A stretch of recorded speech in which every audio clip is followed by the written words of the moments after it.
Hello, everybody. Good evening. Welcome along to Paranormal Monkey Podcast. I'm just so delighted for this evening. It's going to be a really great talk, and it's going to be pretty packed. I think we're going to try and squeeze in as much as we can into this one this evening. So, without further ado, let's welcome in the lovely Mr. Ciaran O'Keeffe and a strange huddled figure in the background. Hey, How are Ciaran, you? you all right? That's amazing timing. How are you? All right. Yes. How are you doing? Yeah, really good. Thank you very much. I say we had a little brief talk before we came on, and I mean, I'm about to go back into starting teaching. This is the end of the summer holidays for me, but you have been very busy, apparently. Very busy. Yes, very busy. I don't think it has stopped over the summer. I've managed a little bit of a holiday time, but otherwise, working at a university, you're preparing for the academic year in September, and it's all about recruitment. So very busy time, and that's the university life. There's also research, parapsychology research, but also all of the podcast stuff, Uncanny, and preparing for the tour and all of that. So yeah, it hasn't been a relaxing summer. Not as relaxing as I wanted anyway. Just make people aware, Anna is going to be coming in at some point, hopefully. She's putting the kids to bed, and then she'll be kind of when she's ready and sorted, she'll be with us, basically. So we'll obviously, I mean, I don't want to do kind of the general kind of podcast introduction things because everybody who's on here knows who you are. So I'm just gonna get straight into it. What I do want to start off with though is, there's what do you think is the public's, I suppose, misconceptions of your role as whether it's a psychologist or parapsychologist, that they just tend to kind of, well, their biggest misconception about the role that you do you think? That's a really good question, and I guess there's two. On the one hand, there's the perception of what I do, which is based on my role in the media. And that's twofold. On the one hand, I've done a lot of stuff in the past on the TV that is around ghost hunting. And people think that my job as a parapsychologist is ghost hunting. But actually, there are very few parapsychologists in the world that will get involved in ghost hunting at all. Yep. Really, the bread and butter of parapsychology is so much more than that. So that's one misperception. The other misperception is in terms of the skeptical side of things. Everybody knows that have I got my t-shirt on? Yeah, Team Skeptic. There you go. Everybody knows that I'm, leader of Team Skeptic and that I give a skeptical perspective on things. And I think there's a misperception that sometimes it comes across as cynical. And the cynicism. And cynicism is closed-minded. And that's totally not me. For anybody that knows me, and I've known you for years, Justin, I'm skeptical in that I'm open-minded. Yeah. The possibility. And I think that's a big misperception. But very quickly, people realize when they talk to me or study with me that skepticism is actually a very good place to be, to be that kind of open-minded but questioning. So, yeah. I think those two misperceptions, that I'm a ghost hunter and that's all I do, and that I'm a cynic, and I'm certainly not. I was going to say, in terms of your day, your day-to-day, what you do on a day-to-day basis, I mean, it's probably, for most people, it's probably like quite dull, to be honest. Yes. Here she is. Look. Oh, hello, Anna. Hey there. Hello. Sorry I'm late. That's all right. Trying to get my daughter to sleep. That's all right. Asleep. Is she asleep? She is asleep at the moment. Brilliant. Yeah, so in terms of the academic stuff, it's probably quite dry in terms of rather than the kind of the you see the TV stuff, actually the day-to-day is not like that at all. Yes, yeah. I mean, day to day, I could be sorting out problems to do with running courses in the university. There could be safeguarding issues. There could be issues with people's grades. There could be stuff to sort out with staff. Kind of in my role within the university, it's kind of management side of things. But then also as a psychologist, I might be just delivering lectures. I might be marking scripts. I guess on a regular basis, though, I do experiments around parapsychology, and that's an interesting stuff that, part that you don't get to see a lot. Sometimes you get to see ideas around experiments that are put onto TV, but some of my work involves doing experiments in the lab and testing kind of some of the theories for some of the paranormal stuff that happens. So yeah, some of it can come across as mundane and boring, but other stuff is quite exciting, or at least I think it's exciting. I'm a geek, so yeah. Excited about it. What can I say? I'll come to you as well, Anna, because I know you've just joined us and things. Oh, so I was just we just wait till he turned up. So lots of people in the chat know all about Ciaran. They don't know much about yourself, Anna. So let's try to dig in a little bit about yourself. So am I right in thinking that when you first met each other, it was at a ghost event company for a ghost event for a charity Yes, event? Is that that's right? right. Yeah. So, Charity, yeah. what were your experiences or thoughts or beliefs about the paranormal before you met Ciaran? Well, I think I only ever watched one episode of Most Haunted, so I didn't have a clue who he was when I first. That's deflating, Ciaran. That was very deflating, Ciaran. I know, sorry. But yeah, no. Before that, I'd had some paranormal experiences before, so I wasn't closed off to the idea of the paranormal. In fact, I was really interested in it, and that's why I was organising so many ghost hunt events. A colleague of mine had started organising them. They turned out to be really good fundraisers.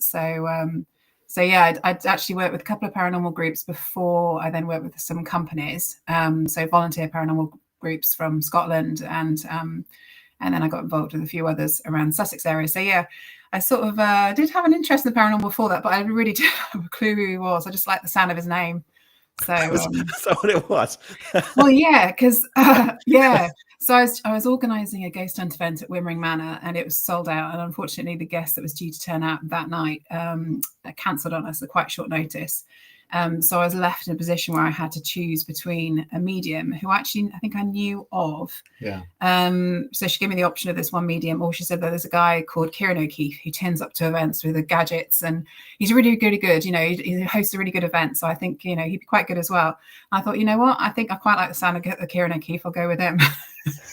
God, she literally did. She went. No, I did not. I say, God, if you'd chosen the psychic, everything would be different, wouldn't it? I know. And exactly. In fact, I didn't even know you were. Yeah, he kept sending me little messages, and I thought he was after more work. So I just tended to. I met him for coffee, and he even slid across a little heart-shaped chocolate to me, and I still didn't take the hint, did I? I think I just ate it. Didn't even know. Are you using all the psychological tactics on yes. at your disposal, Ciaran? Very simple psychological tactics, but they didn't work. No. Although they did, because we're sitting here, we're married. Oh yeah. We've been here. Yeah, exactly. So they did work in the end.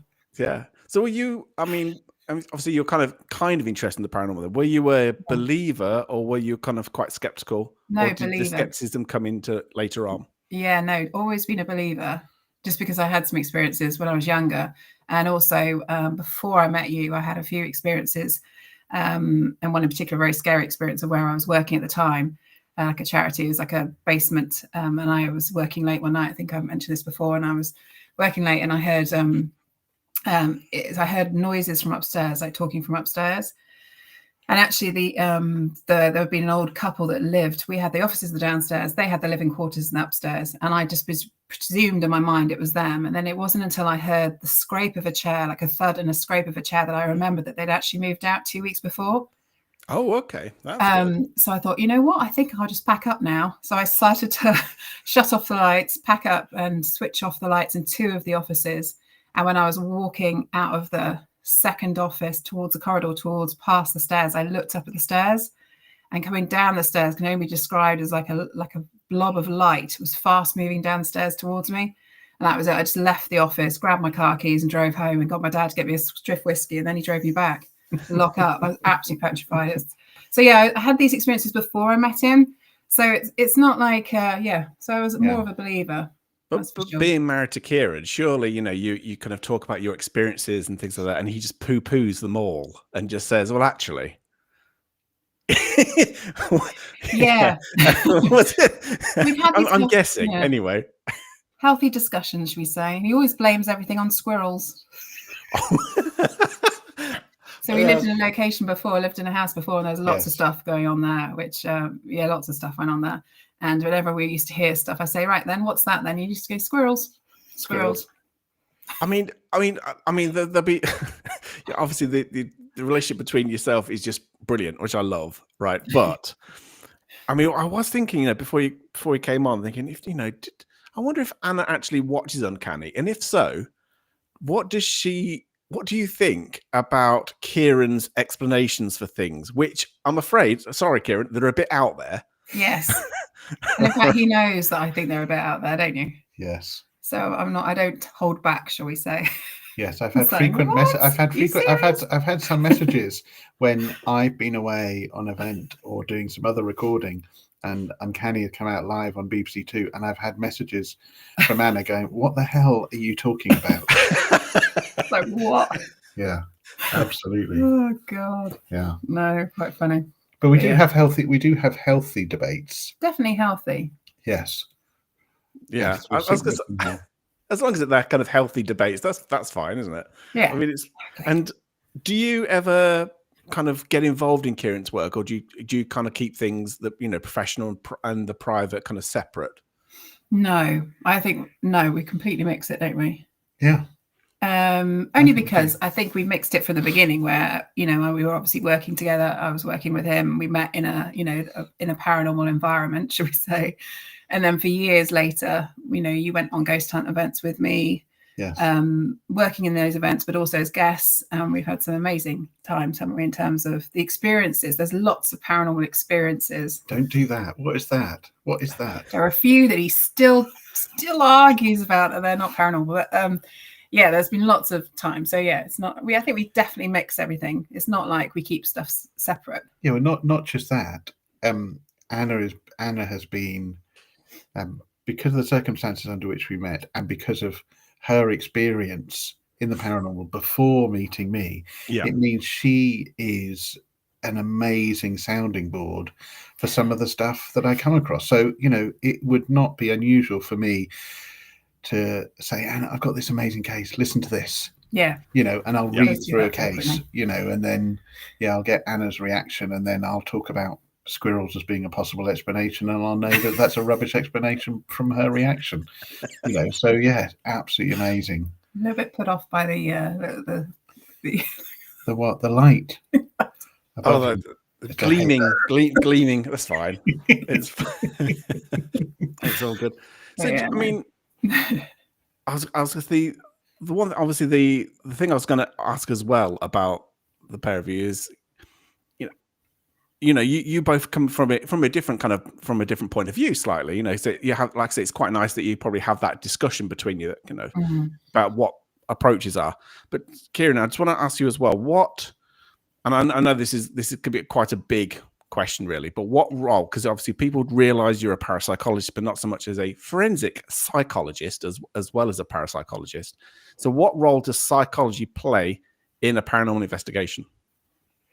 I think you can't disentangle the two. I think no matter what, there is always going to be psychology in a ghost hunt, but also in haunting experiences, no matter what. Even if you've got one of those circumstances where somebody has an experience that is genuinely paranormal, there's still psychology involved in there. And I think it's a number of different areas. The psychology of belief. So we know that if you strongly believe in this stuff, that you're going to interpret it in a particular way because you believe in it. Suggestion as well is a huge factor. If I suggest to you a place is haunted, that's going to result in you misinterpreting things that could otherwise be regarded as mundane. So those are two key psychological ideas. But also, let's not forget, psychology is bound up in people's reaction to their experience, because sometimes the experience could be quite traumatic. And there's a psychology there in terms of how do you deal with it, but also if you don't deal with it properly, it can affect and influence your second experience, your third experience, but also influence how you interpret something in a haunted location. So I think psychology is bound up in it, whether you think it's natural or supernatural. Yeah. And the other thing I wanted to kind of pick your brains on really is that, I mean, this is a criticism, and I can remember when we investigated how many years ago it was at East Drive together. You said that when something happens, no matter how much you can't replicate it, because whether it's the timing's changed, the people have changed. So therefore, how do you approach in the scientific method, a scientific way, Yeah. with phenomena that cannot be replicated in a laboratory setting. How do you go about that?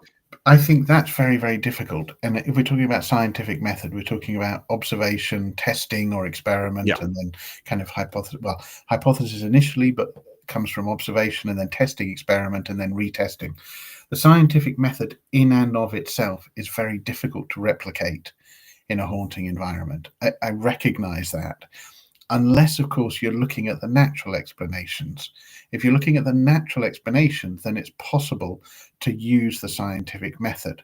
So, for example, if you're observing somebody having an experience, you could build a hypothesis saying that is as a result of the influence of electromagnetic fields. So here's my hypothesis as a result of observation.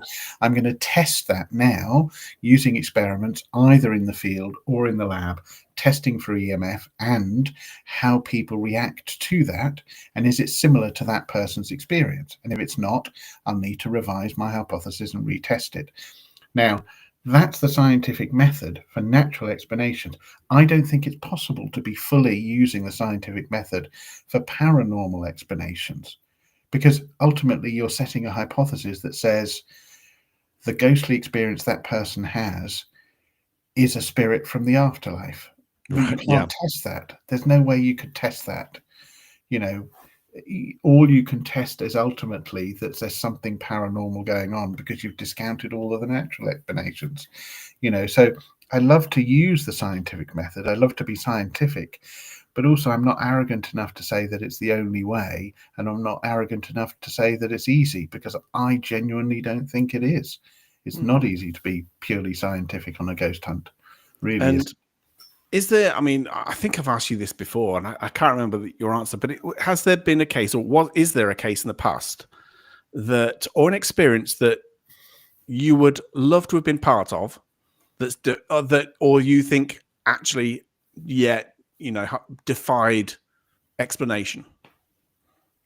An experience, or what do you mean? So an experience that happened that I would love to have been part of. Yes. Yeah. Okay. Well, there's two things, because there are some experiences that we share that we can talk about, but just very, very briefly, an experience where I would have liked to have been, it comes across as almost comical when I mention it. And people talk to me about the Battersea poltergeist as an example. And they say there must be some phenomena in there that you're convinced by. It was a huge case. It lasted 12 years, multiple witnesses. And I say, well, there was only one occasion where I would love to have been there to see what was seen by 5 family members. And that is a pair of slippers falling off a table and walking out of the room of their own accord. How do you misinterpret a pair of slippers falling off a table and walking out of a room? Unless they all colluded to make it up. I don't know how that's possible. I genuinely don't know how that's possible. Not a group hallucination. A group hallucination of a pair of slippers falling off a table and then walking out of a room. It's the kind of thing you might say in Uncanny. Well, it is. Yes, that's Yes. true. Yes, I could say that it's some sort of slipperphobia or something like that. Who knows? Come up with some scientifically sounding explanation. But that would be an example. The similar other cases, Enfield poltergeist. I would love to have been part of Enfield poltergeist. I would love to have been part of the investigations of Borley Rectory. These famous cases I would love to have been part of, to kind of give that extra observation layer, to do some testing, to find out what's going on. So that's in reference to kind of other experiences that I didn't have, the benefit of being there at the time. But yeah, we have had a few odd experiences together that we still remain devoutly team skeptic and team believer. Look at that look.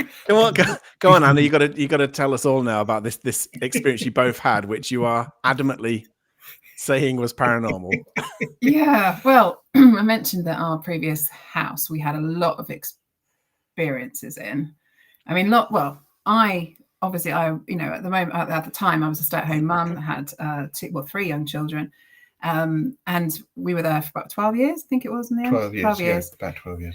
So we used to, the people that used to visit heard the same thing. It sounded like a child. Above the living room, there was my my eldest two children's bedroom, and you'd be able to hear when they weren't there. This is when they were at school or when they were out. You'd hear a child jump down, like the sound of a child jumping down. These are the heavy squirrels, by the way. Jump down and then run across the floor. You heard it so many times, and he would just say, "Yeah, it's the squirrels." You know, my parents would be there; they'd hear the same thing. You know, it was frequent, and then the little things just started changing, didn't they? Oh, come on, please, just agree with me for one time. Yes, little things started to change. Yes, okay. Things started to change, and for example, our daughter got very upset about they were sharing a bedroom, but she really did not like going to bed at night, did she? No. It became to the point where we thought, you know what, we're going to move them out of that bedroom. We'll move into that bedroom, and we moved her to the back bedroom. Yeah, and things changed for a while. It wasn't so. I'd say wasn't so active in terms of what we heard in the house, and things just, you know, things were at the corner of your eye, you'd see things. She was still absolutely petrified about going upstairs on her own. Yeah. She still is, even now we're living in a different house. She doesn't like being, that's why I have such a nightmare getting her to sleep. She doesn't like being on her own, and I'm sure it's because of that house. Because of those early experiences. Yeah, because of those early experiences. But then one night, now this is where we become very healthy discussions start, and like, and Ciaran will always, we experienced something together, which to this day, and I can say it now because you can't get out of it now, that we both heard at the same time. So we were almost asleep, lying in bed. Our son was in the room next to us, a little tiny box room. And I can't remember how old he was. Anyway, how many years ago this was. Maybe.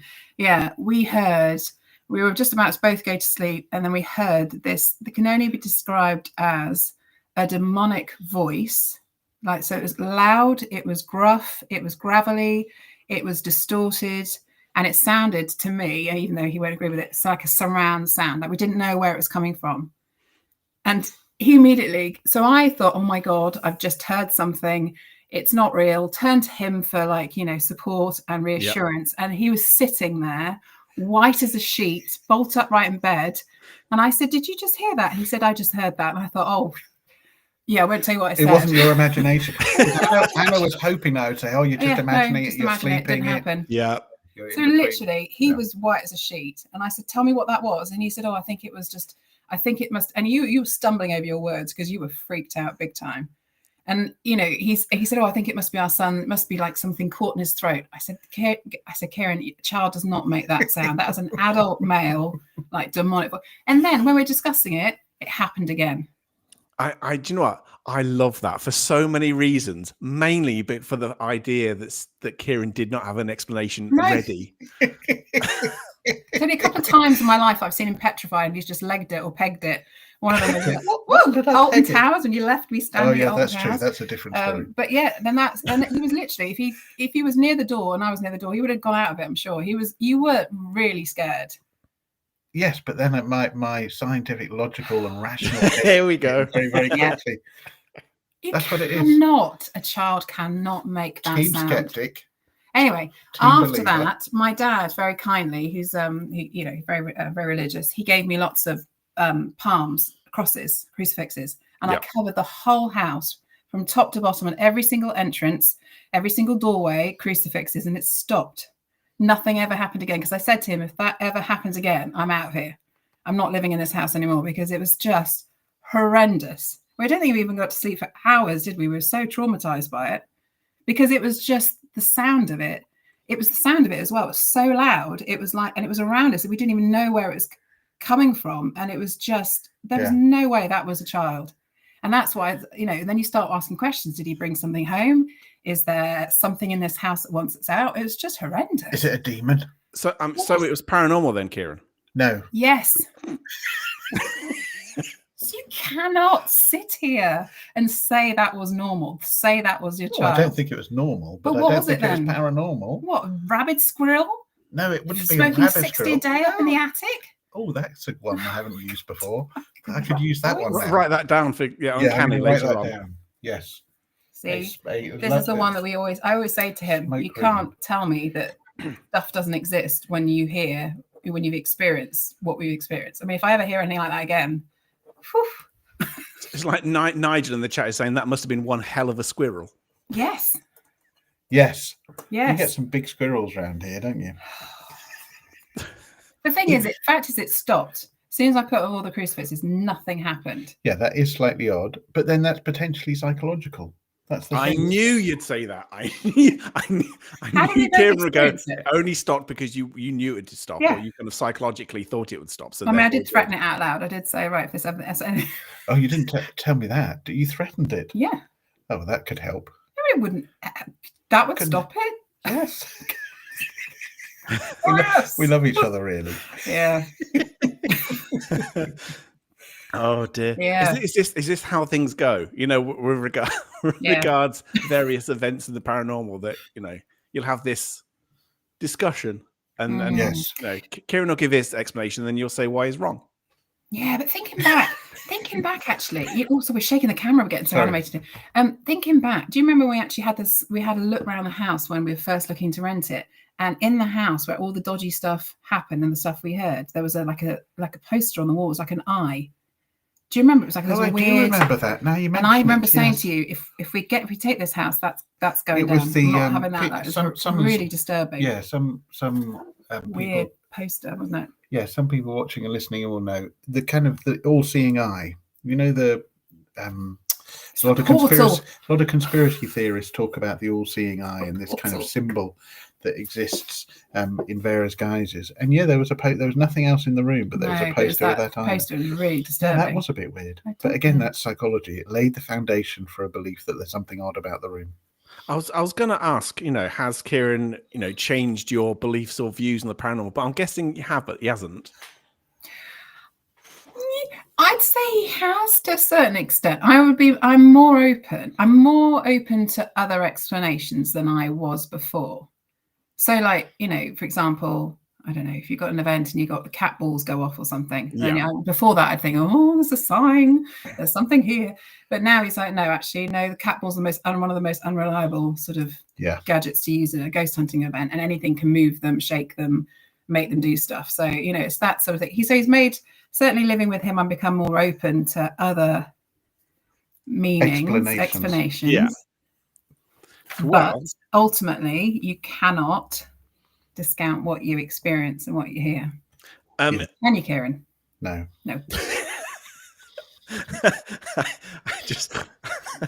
I love the kind of I love the fact that he's not going to get away with any of it. Anyway, no.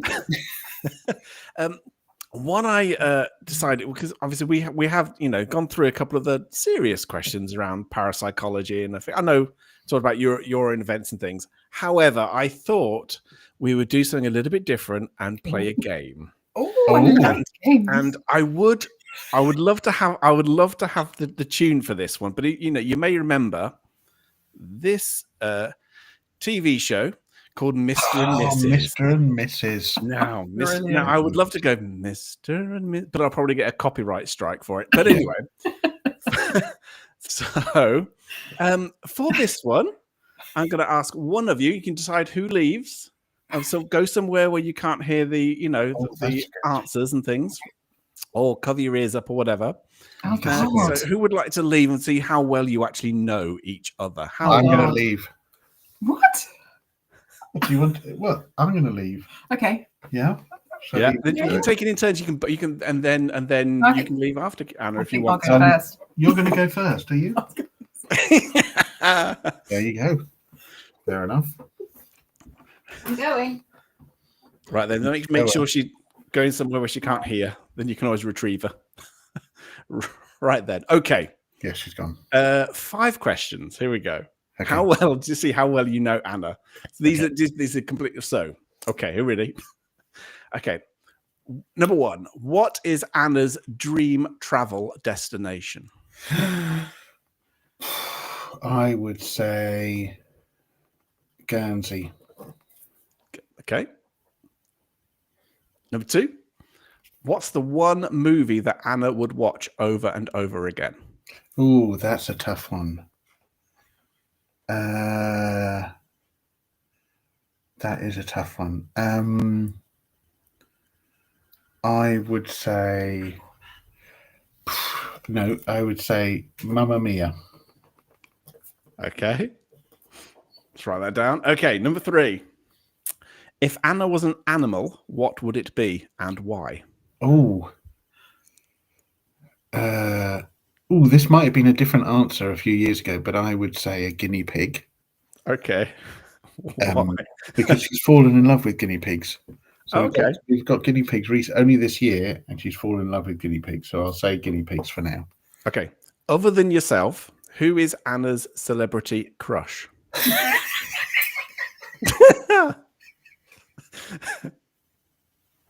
I'm going to say it, but I tell you what, she's going to absolutely kill me with this because it's an ongoing joke. Gerard Butler. Okay. That's his name, isn't it? The actor, Gerard Butler, yeah. Yep. And last one. What's the one thing that you know Anna would not give up for you? What would she not give up for me? Yeah. That's really tough. What would she not give up for me? Yeah, I guess the family. I guess children. I guess the family. Okay. Wow, those are tough. Yeah. Okay. All questions done. There we go. Right. Do you want to bring Anna back in, or do you want to go? Do you want to swap places? What's the best thing to do? Anna, you need to come back in. Here she comes. Okay. Let's see. This is a possibility of 10 points between yourself and Ciaran. We'll get Ciaran to go away next. Okay. So first question was, what is your dream travel destination? Am I allowed several? Only one. Oh.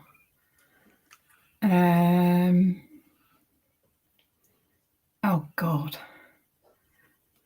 I'd say Cornwall. Okay. Number 2. What's the one movie that you would watch over and over again? Breakfast at Tiffany's. Okay. Why are you laughing? It's what you happen. True. That's classic. True. Forgot about that. Yeah. Okay. Third question. If you were an animal, what would you be and why?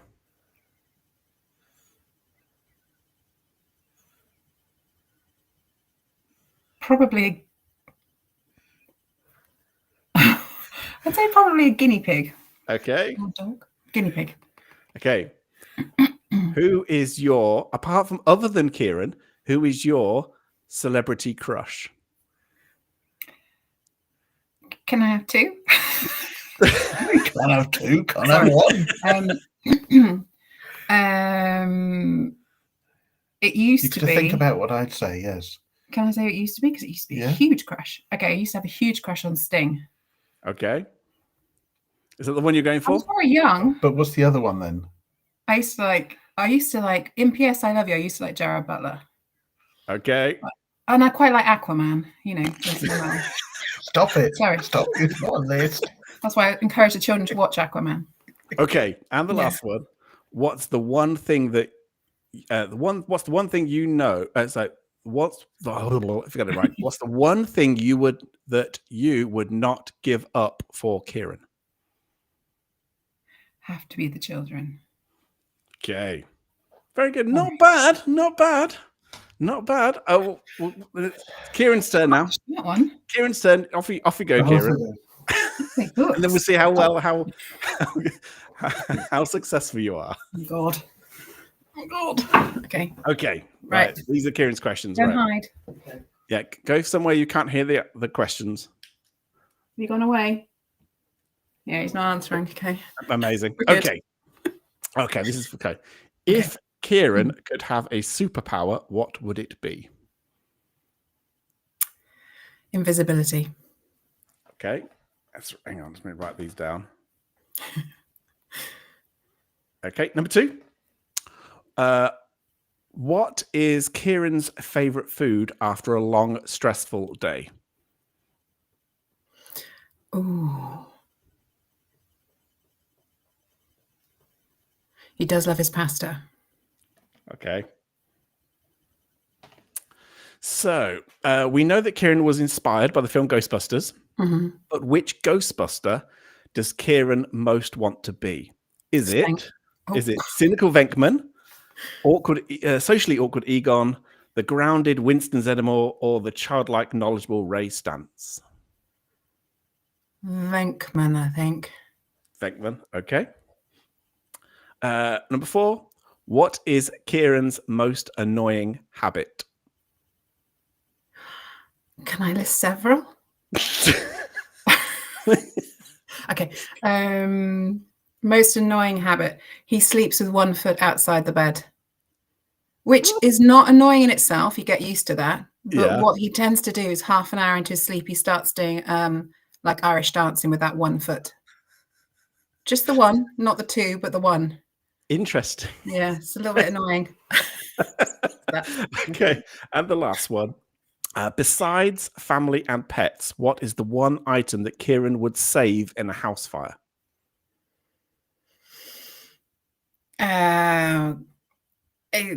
Photographs, I say, hard drive photographs. Okay. Right. All good. Right, you can bring him back in now. Ciaran. Ciaran. Didn't hear that, did you? No. But I'm a bit worried. Okay, yes. Don't worry, Ciaran. This is all good. Somebody was shocked about the Sting answer Yeah. in the chat. Yeah, I forgot about Sting. But You're yeah, absolutely right. For those of you who think, can I just say, though, Sting, when he was in his buff era, was very hot. I'm saying. Fair I'm enough. just trying to explain myself. Should I tell you who celebrity crushes? You could have this one. This one's a good one. Before we go in, Ciaran likes Helen Bonham Carter, but he only liked her when she was dirty, physically dirty. In the Fight Club. In the Fight Club. Oh, really? Oh, okay. We're learning some psychology all about Ciaran. Okay, Yeah. right. Okay, Ciaran. Anna's questions about you were: if you could have a superpower, what would it be? To be invisible. Very good. Is correct. Okay. What is your favorite food after a long, stressful day? Oh, I don't know. Pasta, something Italian. Is correct. Well done. Yep. Two. So we know that you were inspired by the film Ghostbusters, but which Ghostbuster would you most want to be? Cynical Venkman, socially awkward Egon, grounded Winston Zeddemore, or childlike Ray Stantz? Definitely Venkman. 3 out of 3. Well done. Did I say Okay, number 4. This is an amazing one. What is your most annoying habit?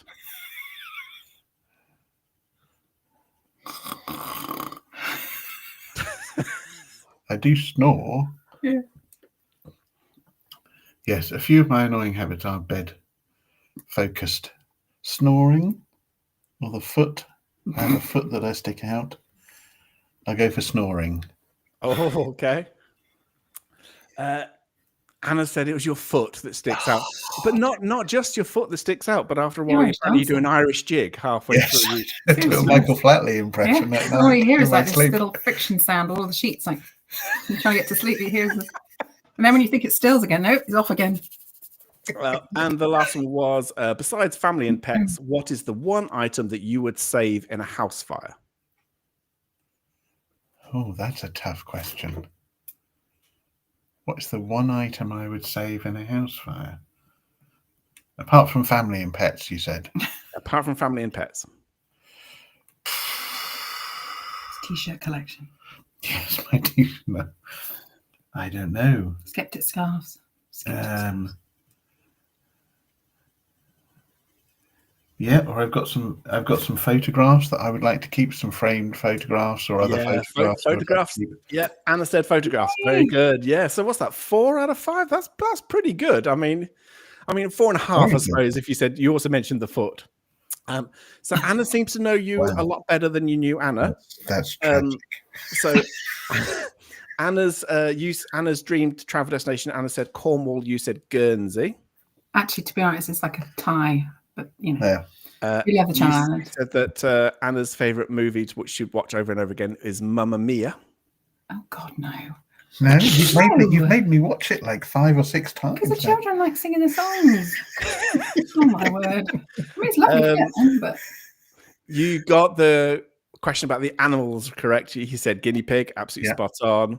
Brilliant. You did mention Gerard Butler, so after Sting, I suppose, and then you did get about the fact that the one thing that Anna would not, the one thing that that Anna would not give up for you is children, which is correct as well. So it seems Anna knows Ciaran better than Ciaran knows Anna. So very good, well done, guys. Anniversary date. I'm Don't never give me going a to hard live that time. down. We are not going to forget the foot, and we are not going to forget the dirty Helena Bonham Carter. Why was she dirty anyway? It was the movie in Fight Club. Was she fighting then? No, she was just dirty. She just needed a shower. It wasn't like Howard's End or all the other films that she does, where she's all very pristine and English. No, exactly. That she was. Yeah. Anyway, a bit rough then. There we go. Well, it wasn't too bad. I try not to have got a pride, but thank you, thank you for that. We have learned some new things about Ciaran, which I love. Okay, moving on. So I've just put on there on the stream that for the last 15 or so minutes, if you have got questions for Ciaran and Anna, start thinking about what you could ask them. Maybe you want to go further into this kind of territory. Who knows? But yeah, put a big capital letter Q, please, before the question, that I can spot that easier in the chat. So if any guys are watching, you've got questions for Ciaran and Anna, put it in now. And then someone just said put a slipper on the foot. I tried that. I've tried all sorts. I tried tucking it in. He freaks out and then he sticks it out again. But the funny thing is, it's a family thing. Well, the funny thing is, about the foot. Yeah, can I just say, I thought it was a quirk that I had. Did you want to know about the foot, by the way? Definitely. No, I only found out 2 years ago. My brother, who's 3 years younger than me, does exactly the same thing. Exactly the same thing. So and your weird. Sister? That's very odd. And my sister, yes. Yeah. There you go. Very odd. Okay. Okay, let's go for the lovely beardo. Here we go. The 90-mile-an-hour wind funnel. Any regrets? That's the one debunk where my eyes saw my brain. How could I have any regrets about putting Danny Robbins in a wind tunnel and messing up his perfectly coiffed hair? I have no regrets about that. And Danny will not let me forget it either. He feels as though it was a little bit of an evil scientist coming through. But yes, I guess the only regret is that it was a wind tunnel experiment to kind of show that convection currents could be responsible for the phenomena happening at that particular farmhouse. So it's not the ideal match. I guess there's a regret there because a wind tunnel is not matching the sort of movement that you might get from convection currents. So yes, a little bit of regrets. But like I said, putting Danny through an experiment is not a regret. Okay, lovely. Ali from Hauntex TV saying, in regards to discounting possible paranormal activity, at what point do we stop saying it's natural sounds or psychological and or a coincidence and actually openly admit it being actual evidence? Yeah, I'm more than open to that possibility. I think at what point can we stop saying it is when you can discount those possible explanations. And people just think there is a multitude of possible natural explanations for stuff that happens, but there isn't. It depends on the characteristics of the haunting experience you've had. So a particular haunting experience would lead you to an environmental explanation. Other ones will lead you to psychological. So you can discount all of those. And then at the end, you've got to be open-minded to the possibility that there's a supernatural explanation.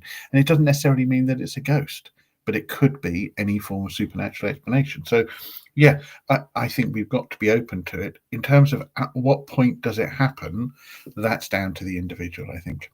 Fabulous. Okay, there's quite a few people asking this one. What happened at Alton Towers? Oh, if we can say that, can we? What? At Alton Towers. What happened at Alton Towers? Yes, I can make it friendly. Can you? Can you do a friendly version? Friendly version. So. I had a stalker. Oh, really? That's how it started, didn't it? I wasn't going to say Was that word. the friendly version? Just go straight in there, Ciaran. Say it as it is. Yeah, so Ciaran had a stalker. Anna's got a better filter than you, Ciaran, sorry. Yeah. Ciaran had a stalker, and we were at an event at the Alton Towers that finished about 2 or 3 in the morning. We then packed up and all the crew, and we took about an hour, didn't we? Like debrief, just the usual thing, you talk about what happened in the night. And then finally we left it's probably about 3 or 4 in the morning, actually, by the time we left. 2 hours after everybody else had left. 2 hours after everybody left. And one of the participants had been standing waiting for those hours outside the venue with a friend for little twinkle toes here. And we were talking as we went out of Alton Towers. But can I we were talking, and I said to everybody, I'll give them a bit of context about the letter and everything. Shall we? Because that's quite funny. Okay, well, let's give you a little bit of context. And that is, prior to this, I had this kind of long-running situation with a particular individual. And Anna and a medium we both love, Chris Conway, decided to play a trick on me. And in the hotel room I was staying at, where, for the event for Alton Towers, they slipped a letter under the door. Fake letter. Right. Pretending that they were that individual and that she was staying at the same hotel. She'd waited all her life to be in the same room as Ciaran. And that tonight, she felt that tonight was the night that she was going to that's pretty neat. Visit my hotel room. So I came downstairs, having found the letter, came downstairs shaking. To see Anna and Chris Conway sitting at the table in the bar before we go off to Alton Towers. And I just said, you will not believe what's happened. And I showed them the letter. And I said, I'm going to have to call the police. And you're so shaken up, we had to confess. And they confessed to me that it was a joke. And I was absolutely furious. And then fast forward a few hours and we turn up at Alton Towers and this individual is there. Yeah, backfired on us, didn't it? So now, but not just that. Can I just say what happened? That Ciaran, you think that okay, he's still a scary woman. Oh, at the end of the night. Yes, at the end of the night. That he would hang around with us. Oh, no. No. Ciaran grabbed his little suitcase on wheels and he hot-footed it out of there. And all you saw was Ciaran disappearing into the mist, because it was all misty in the morning where the lake, where all the mist came across. This little squeak of his little suitcase as he trundled away and left us. And I had the keys. Leaving my beloved to face this individual at this spooky castle, spooky Alton Towers, and I just ran off. And it was like a lovely Hollywood moment as I ran to the car, and the others caught up with me, running to the car, and then taking the keys out and trying to get the door open. We couldn't open the as we car. Saw this individual coming out of the mist walking towards us. But Chris Conway got into a real panic. Couldn't get the door open. Chris, if he's, will tell you that he got into a real panic attack, didn't he? He was like, oh my God. And they were shaking my bag to get the keys out because we could not find the keys to the car. Finally, we found the keys, got in the car, drove off, and we got to the barrier to get out of Alton Towers. The barrier, nobody in the barrier booth. We couldn't get the barrier security. Open. Wow. And her car came up behind us with the bright lights. What is going to happen? Eventually, the barrier went up and we went out. So so that is the Alton Towers story. So nothing. That's more accommodation. I went, Ciaran, she's beat her. She's in the car park. And Ciaran went, what? I was only joking. That's probably the scariest night you've had, actually, Ciaran. I think it is. It is the scariest night. Talking about reminiscing. Kazza just asked, Ciaran, where are you sleeping tonight? That is brilliant. Yes, probably not in our in our bed after performing so badly on Mr. and Mrs. Okay.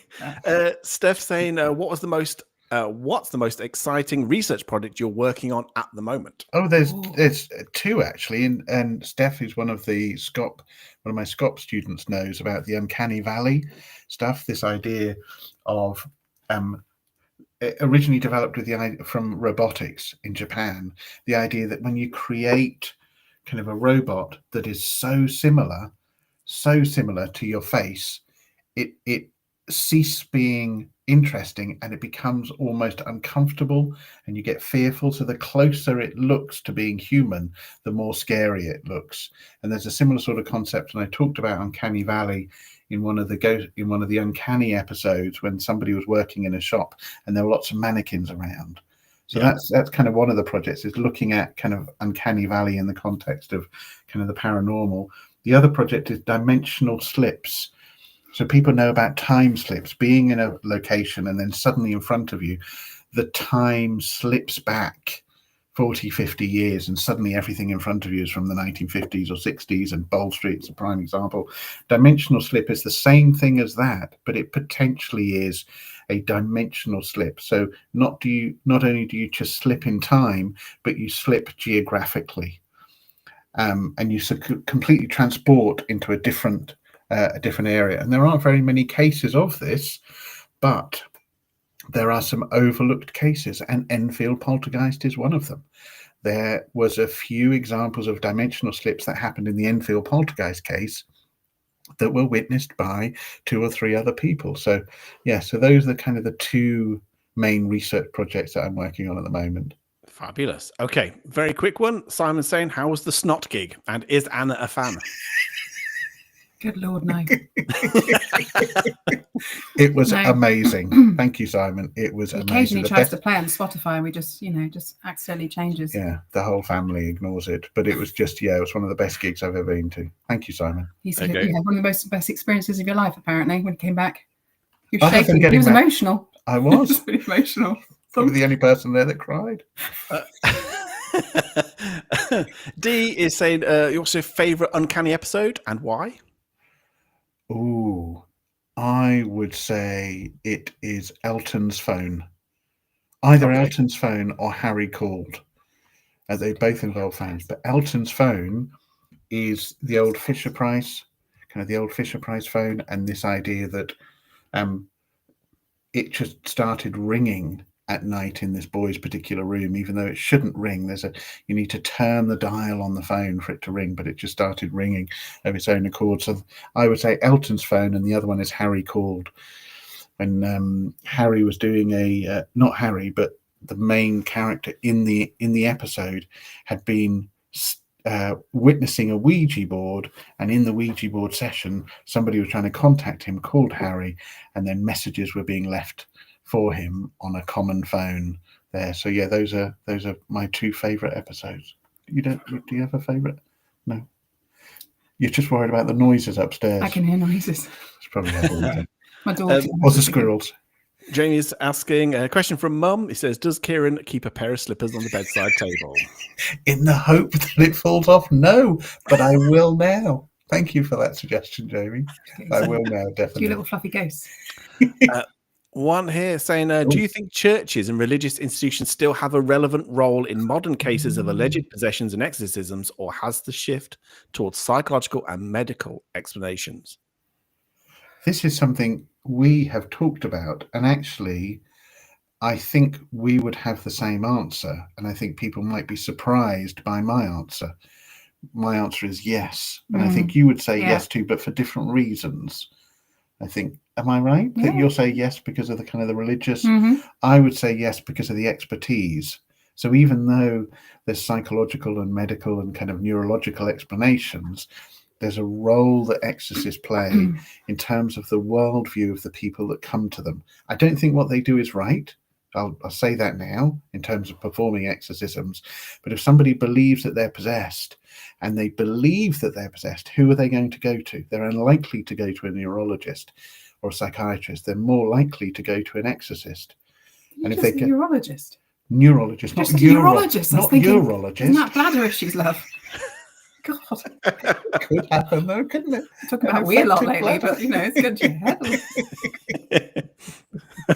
Sorry. So yes, so that's what I mean. Is they play a role because they are the first person that the victim of possession sees potentially, and I think therefore there is a huge responsibility on those individuals in the church to do the right thing. I don't think it happens, but there's a huge responsibility. So there is still a place for them, albeit a slightly different place.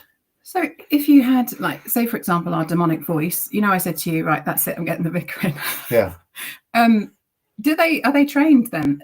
Your average vicar, or would they have to call on? Vicar. They'd have to call on the big boys. Well, they might come and do a blessing. They might come and do a blessing. Boys and girls. If you asked. Sorry. They might come and do a blessing, but they wouldn't be trained in terms of the big guns, in terms of full exorcism, but they might come and do a blessing. But that's what I mean. The role is within that belief system, isn't it? So I think there's potentially still, I don't think it could be dismissed out entirety. Okay, thank you very much. Right, Stu's asking, I'm not going through everybody's questions, but I'm trying to get through as many as I can, though. Okay. Stu's saying, Ciaran, if ghosts aren't the spirits of the deceased, but are still paranormal, what would be your begrudging guess? There are many possible supernatural explanations. If you saw a ghost in front of you, an apparition, and it's not the spirit of the deceased, how do we know that it is not some form of telepathy, that the spirit in the afterlife has almost communicated an image of themselves to your brain and you feel like you're seeing it external? That could be just one possible explanation, and there could be many, many others. So I think you've got to be open-minded to all of the supernatural explanations and think outside the box. Fabulous. Catherine's just asking if there was one thing you could definitively prove the existence of, what would it be? Ghosts. There you go. Fair enough. That'll be do. One thing you could definitely prove the existence of, what would it be? I'd say demons now. Sorry. I still don't know. You still trying to explain what that was. Just to prove me wrong. That was the stuff of horror movies. That was. Jem saying, have you been listening to the Telepathy Tapes podcast? If so, what's your opinion? Yeah, I haven't been listening to all of the tapes, Jem, but I've heard the controversy around it and the discussion around it. And if you look out for my dimensional slip paper, there is reference to telepathy tapes. And reference to this idea that certain individuals kind of almost transport themselves to a particular kind of ethereal place. And it's a cultural reference that you find in Buddhism, in meditation, in yoga, lots and lots of different references. And we mention it in terms of the telepathy tapes idea. But I remain skeptical about the claim that autistic individuals are communicating telepathically and gather together telepathically to talk. Fabulous. Stu's saying, for Ciaran and Anna, if there was one mystery you wouldn't want explained to stay a mystery, what would it be? Oh, that's a good one, isn't it? One mystery you wouldn't want explained. Oh God, that's a good question. Can I be romantic and say love?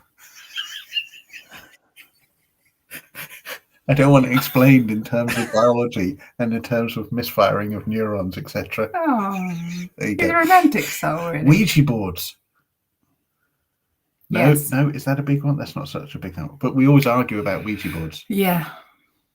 I won't allow one in the house. Won't let one anywhere near me. But that's just how I feel about them. So he has to keep them at work.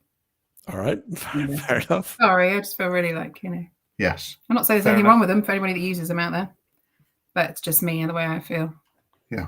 I don't want any easy entrance in, thank you. So Dark Horse Paranormal was saying, would you go as far as to say that ghosts may not be real, but your mind has the ability to tune into the building? What you see then as a ghost then would be real. What are your thoughts on that logic? I like the idea. I wouldn't say it's necessarily logical, but I understand kind of the logic that you've incorporated, kind of the stone tape theory, effectively what you're talking about, isn't it? Kind of tuning into the building or the environment effectively. That's, again, it's another supernatural explanation. But it's interesting, it's a supernatural explanation, but I have colleagues at work and in other departments in universities who are always laughing, saying, why are you involved in this ghost stuff? It's all, hallucinations or people making it up. When they go into ghostly environments, it's just all psychology. And I say, well, have you ever been in a situation where you walk into a room and there are two people there and you know that they've had an argument? Yeah. And they go, well, yeah. And I go, well, couldn't it be that people are picking up on that? Something in the environment, something that some people are more sensitive to that. And they go, oh, yeah, okay, that makes sense. So in terms of what Dark Horse Paranormal is saying, there's certain amount of logic to it. Fabulous. Right. Before, because I'm aware we've gone over the hour. So, Did your eyebrow? Did I? Sorry, you're doing that eyebrows. I can't do eyebrows like she can. She's got an amazing eyebrow. Look at that eyebrow. There you go. That's good eyebrow action.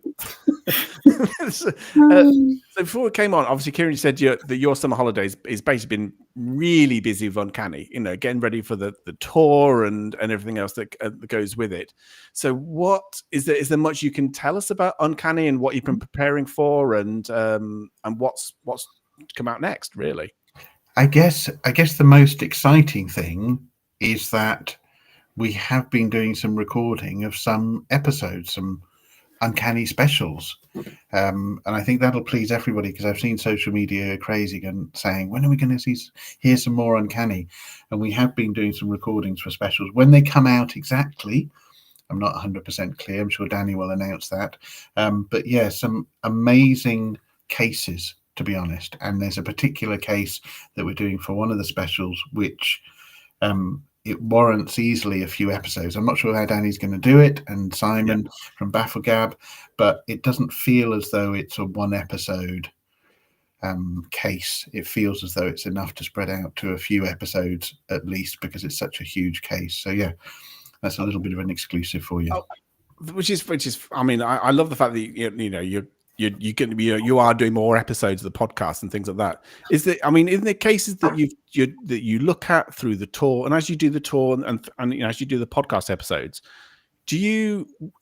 I know Danny goes back and tries to revisit things if if anybody comes out with more evidence or information and things like that. But is there anything that you would happily look into? And go back to, or want to go back to and research further once you've listened to it and heard it, and actually that deserves more time, to 100%. And I think Uncanny listeners and Uncanny fans will know that at times we've done that. So, the Room 611, for example, the Belfast-based case in Series 1, we revisited that a number of times, and Danny's very keen to do that. As new evidence comes to light, as new witnesses come to light, we'll always try and revisit a case. The other one is Lewibelt. We returned to Lewibelt a number of times, and I think there are, an additional 2 episodes talking about Lewibelt. So we'll always try and go back. And it's interesting what you said about the tour in terms of, some of the cases on the tour. Actually, a couple of cases, one of which I think was on the podcast and another one featured in the BBC Two series, came from audience members sharing their ghost stories on the tour. That's how they came about. And then it just became an investigation and a thorough deep dive into them to see if there was enough information and enough evidence for us to be able to create an episode from them. And does your opinion change? I mean, obviously, you do the tour, you do a number of dates in very different locations around the country, and you're hearing the story, the case again and again and again, or certain cases again and again. But does your opinions change as time goes on? With these cases, or are you firmly set in your opinion of? No, I think if I'm firmly set, then that means that there's definitive evidence to show that my explanation is the actual explanation, and I don't think that would ever be the case. And I think the reason why is because, like you said earlier, when you revisit cases, you can't replicate the exact environment in which it happens. You've always got to be open-minded to the possibility of getting additional evidence or witness evidence. And it has happened on some cases we've looked at where we've done the Uncanny convention, or we've done some theatre tours where audience members who have a particular expertise have given extra information that we weren't aware of before. So a classic example is scratches at night. For example, when people wake up in the morning and they report these weird paranormal scratches. And we had a nurse in one of the conventions who worked in a particular unit in a hospital. And she says, I have this all the time. People swear blind that they didn't do it. But she said, we can show them footage of their sleeping habits, and they're actually causing the scratches themselves. And that's an interesting addition. I think you've just got to be open-minded to all the possible explanations, whether it's natural or supernatural. So in terms of the tour, when does it, I mean, I know you've been rehearsing and starting the preparations for rehearsing the tour and things. When does it start exactly? I know you say it goes on till March. Yeah, so it starts in a few weeks, actually. I think the 3rd week in September. Okay. It starts. Yeah, so it starts at the 3rd week of September. And yeah, there are lots of gaps in it to enable us to go to lots of different places, but it runs till March time. But I know people are quite keen to see it, and we already had messages of people, having bought tickets in Manchester, for example, or Brighton, which is one of our favourites, Northampton, a few different places. So yeah, looking forward to it. Fantastic. So it's going to keep you busy, very, very, very busy. Very busy. And it'll leave Anna alone in the house. You're not looking forward to, are you? Great. Lovely. Thanks for that reminder. So Awesome.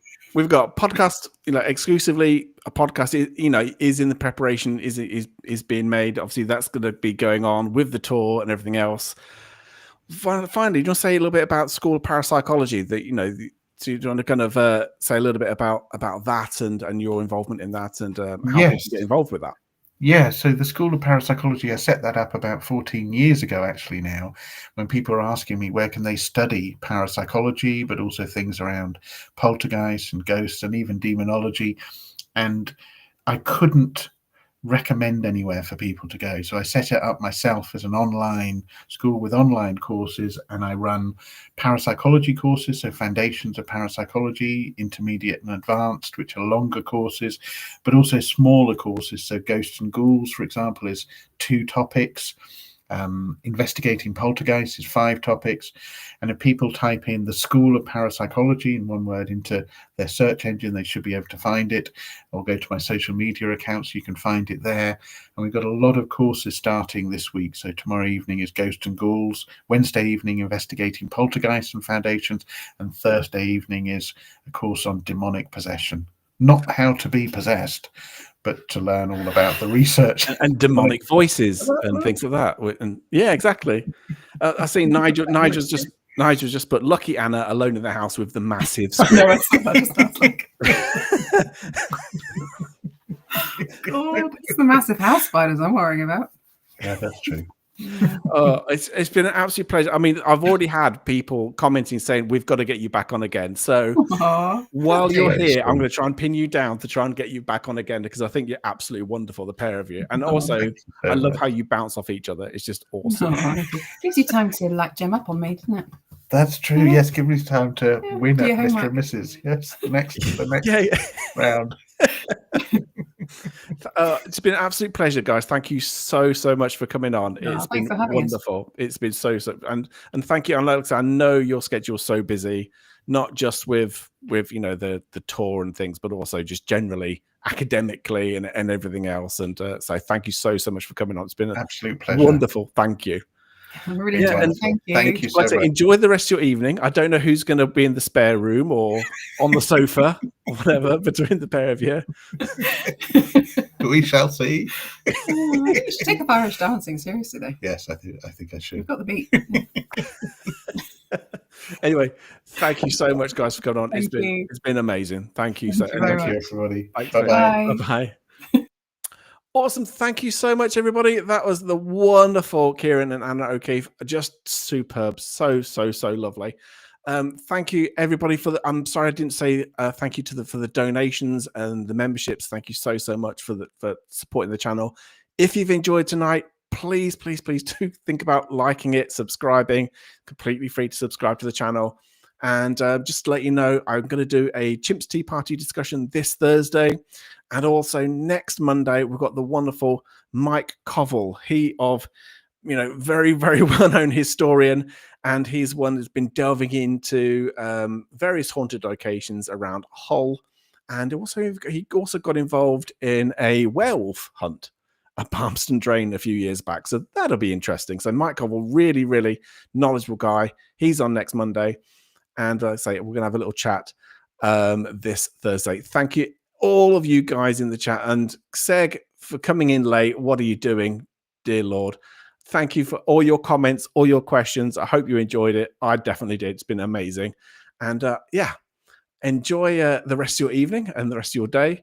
And I shall see you on Thursday. All right. Night, guys. Bye-bye.